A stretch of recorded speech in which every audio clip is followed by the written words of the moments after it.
So hello guys, welcome back to our YouTube channel. Support these videos guys. Ay pasensya na pala kasi ngayon ako nakabalik ng video kasi medyo po busy ako. So ayun, medyo tumataba ulit tayo. So ayun guys, kung kung may tanong kayo kung bakit ako bumaba, okay na ba ako. So actually guys, hindi pa ako okay. Hindi pa talaga ako heal, ilang years na ba ako. Kasi since ako 2021 ngayon na so ayan guys, so na tayo ng ilang years na 2024 ngayon guys, so 3 years na po ako guys na may acid reflux. So ngayon medyo okay naman siya, kaya ko na siya i-handle, kaya ko na siya kung susumpong siya, kaya ko na siya kaya ko na i-relax yung sarili ko, hindi tulad ng dati nung 2021 na grabe, hindi ko alam ang gagawin ko, nangangapa ako kahit yung mga tao nakapaligid sa akin, hindi nila rin alam ano ba talagang naramdaman ko. So yun guys, ngayon kasi okay na ako, wala ko na yung kadalasan sa nagkakaroon ng ganito guys, 2 years, medyo hindi pa totally 2 to 3, depende sa pagdisiplina mo sa sarili mo, pagkain, mga bawal dapat iwasan, tsaka stress. Ang number 1 talaga yung nakakapagpa-trigger sa acid reflux natin guys, yung stress talaga. Yun, so tagal-tagal ko na may acid reflux, 3 years na ako may acid reflux guys. Ngayon nakakain na talaga, halos bawal yung nakakain, pero medyo susumpong siya. Pero pag once na 2 to 3 days na ako stress, yung gabi stress sa pamilya ko, sa mga bagay-bagay, sa mga kapitbahay, siyempre yung maiwasan yun. Talagang grabe yung sumpong. Sobrang yung sumpong. Pero pagkain lang, so okay lang. Hanggang kilo lang, ganun lang. So grabe. So sana nagtatanong kung saan ba nakukuha yung acid reflux. Number 1, pagpapaguto. Number 2, sobrang stress. Number 3, pag naninigarilyo ka. Number 4, pag nag-aalak. So madami kang makuha. Hindi lang sa dahil nagugutuman, hindi. So kunwari, yun, nagugutuman ka, lagi kang busog, laging full yung chan mo. Sobrang busog ka talaga, lagi, as in, lagi. Hindi nakaka-acid naman. So ngayon, doon ko lang nalalaman yung magkaroon ako ng acid reflux. So yun po ka talaga acid. Kasi yung mga symptoms, nagkakaroon pa ako ng symptoms mo since 2015, nag-boom lang yung pandemic. Kasi sobrang marami akong i-sleep, tapos mabita yung pandemic, tapos bago ako umalis na bahay, hindi ako kakain, kasi hindi madala akong malis. Kasi guys, may naglalaba po ako doon sa kapatid ng sa mama ng asawa ng kapatid ko. Bali naglalaba po ako doon kasi nga wala nga trabaho yung asawa ko, pandemic, wala lahat. So ayun, ako naman naglalaba ako para lang magpakain ka na.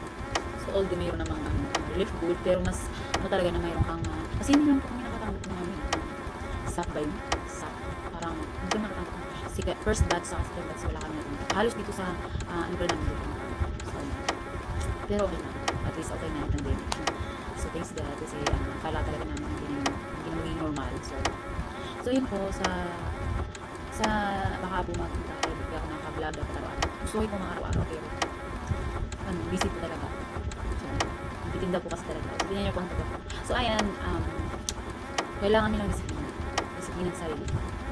Ako 2 years ako uminom ng maligamgam, hindi talaga ako. Ngayon wala ako uminom ng malamig na tubig, normal na tubig, wala akong maligamgam. Hindi asin, maligamgam. Parang nagkakape ka mo. Kahit sobrang init, parang nagkakape. Kasi sobrang init ng panahon, hindi, maligamgam ka na. Hindi ka maligamgam, sabi nga ng kaibigan ko. Iris, hindi naman yung maligamgam, inainit.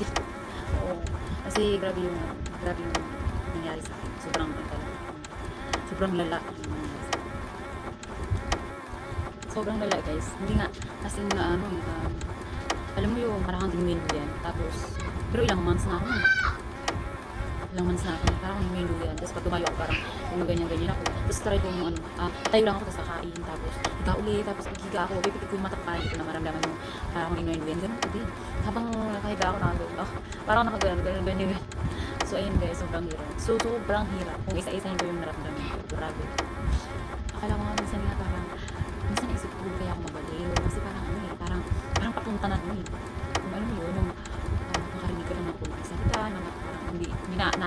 parang hindi na sa parang hindi kaya-aya. Kahit di naman okay, kahit di naman malala yung salita. Parang hindi ka na nakakatulog. Parang gagano ka, yung naramdaman ko. Ganyan po. Gusto ko man na kwento sa inyo lahat, pero yung time ko po ay baka mag-video ulit ako maya pag may oras ako, mag-video ako step by step kasi para masusulat pa ako para hindi makalimutan, baka may video nga tapos video ako.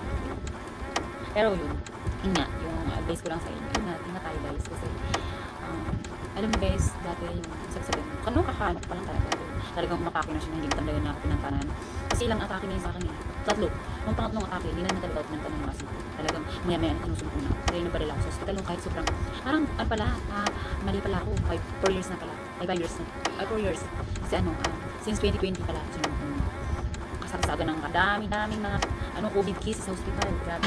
Ayaw nga ako ng doktor, ayaw nga ako ipa-admit kasi pwede naman daw magpagaling sa bahay. Kasi tawag nito, madami ng COVID cases, baka daw mahabaan ako. Sabi ko, gusto ko magpa-admit kasi maya nga siya. Hindi naman din kasi sinabi na bawal kasi bawal kasi ganito, bawal kasi ganyan. Diba sinabi? Ngayon nagpa-admit ako. Nung nagpa-admit ako ng isang araw, kinabukasan nakala ko okay na ako. Kasi magpapa-recharge na ako, uwi na ako sana. Magpapasta ako ng asawa kasi kaso na lahat para papiin na kami. Hindi ngayon, nung puro na kasi luko yung nakakain ko, maligang luko. Sabi ko sa asawa ko, sabi ko talaga yung palago. Sabi ko sa asawa ko, mahal, nagutom ako, parang gusto ko kumain ng palago,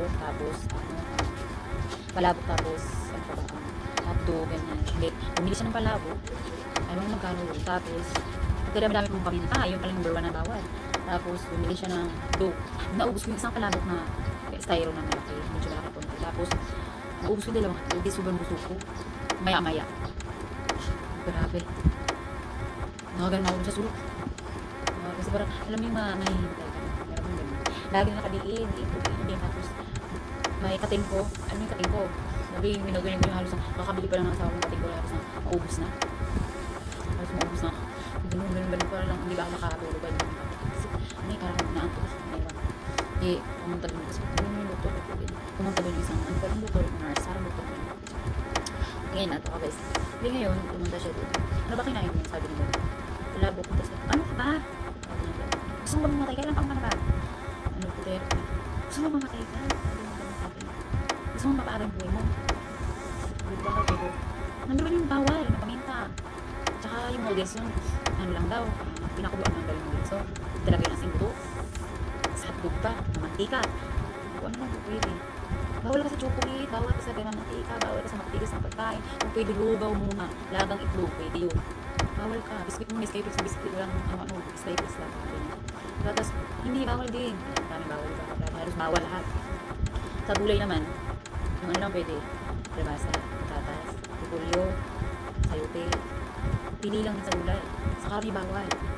Sa manok naman, breast lang. Yung walang halong balat, walang tanggalin yun. Sabi, wow, sabi ko hindi ko kasi alam parang gusto nga nilang huluhan kasi yung mga kaya pinabilan yung asawa ko pinabili ng labis ko, 4 yung dalawa daw i-take ko pag isang tik lang yung dalawang piraso, dalawang stick tinake ko, wala kayong ganito ayun, nagkamgam lang ako, maligam-gam yung pag-atake ng aso ko umabot na ako 1 hour, grabe 1 hour na kaya sabi nga, pag ikaw hindi pa maging okay, nakahanda na doon yung tubo sa tabi ko. Bakit natakot ako, nilaksa pa yung loob ko kasi mas nakatawa na tubuhan ako. Yun. Sabi ko, hindi pwedeng tubuhan ako, yung mga patubo ko. Kasi tinanong nga ako na tubuhan ako. Sabi ko, ayaw ko patubo. So sige mo, lakasan yung loob mo, sabi ng doktor. Lakasan yung loob mo, para hindi ka matubuhan. Kasi nang-twist mo tubuhan ka. Diba? Maraming naranasan. Kaya kayo, may sintomas na kayo. Yan, ako na kagad. Iwas na kagad sa bawal. Kasi lang bawal talaga kasi lang tayo. So ayun guys, yun lang kung dito na po vlog ko. Sana napulong ng sa inyo. Sana naintindihan nyo kasi ako na-message. So yun guys, mamaya mag-vlog ako ulit. Tapos ipopost ko na lang pag may time ako. Siguro ang i-vlog ko na yung mga bawal. Yung mga bawal na. Mamaya pag may time ako kasi mag-post ako sa pindahan. Kung maliit. So ayun guys, thank you so much for watching guys. Pa-subscribe sa mga kung nakita nyo ko sa kung na-click na itong video na ito, napanood ko itong video na ito. Please like guys and subscribe my YouTube channel. Thank you so much for watching. Bye-bye. Ingat tayo lahat.